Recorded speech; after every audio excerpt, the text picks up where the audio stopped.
امیر خسرو نے خواجہ نظام الدین اولیاء سے پوچھا کہ محبت میں مصیبت کیوں آتی ہے؟ کہنے لگے تاکہ ہر کم ظرف اس کا دعویٰ نہ کرے۔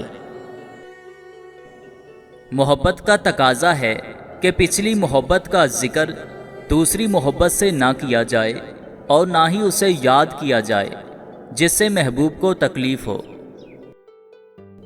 اکثر جہاں عہد و پیمان زیادہ ہوتے ہیں وہیں رشتے جلدی زوال پذیر ہو جاتے ہیں۔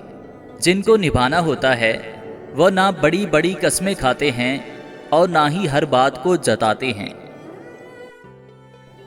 بس خاموشی سے نبھائے جاتے ہیں اور محسوس بھی نہیں ہونے دیتے کہ وہ خود کن حالات سے گزر رہے ہیں۔ آپ جب ان کو پکارو گے وہ آپ کے ساتھ آپ کا سایہ بن کر رہیں گے۔ میں نے تمہارے بارے میں کسی کو نہیں بتایا، لیکن وہ تمہیں میری آنکھوں میں تیرتے ہوئے دیکھ سکتے ہیں۔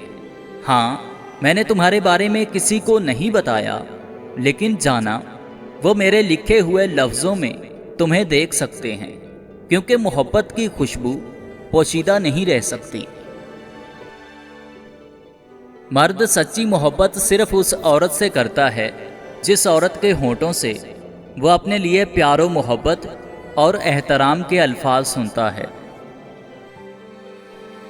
کچھ لوگ ایسے ہوتے ہیں جن کے لیے آپ دل کے تمام دروازے چاہے جتنی بھی سختی سے بند کرنے کی کوشش کر لیں، کوئی نہ کوئی روزن کھلا ہی رہ جاتا ہے۔ اے اللہ پاک، جو سر تیرے سامنے جھکتا ہے اسے دنیا کے سامنے جھکنے سے بچا۔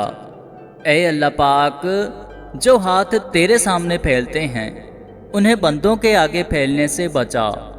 آمین ثم آمین۔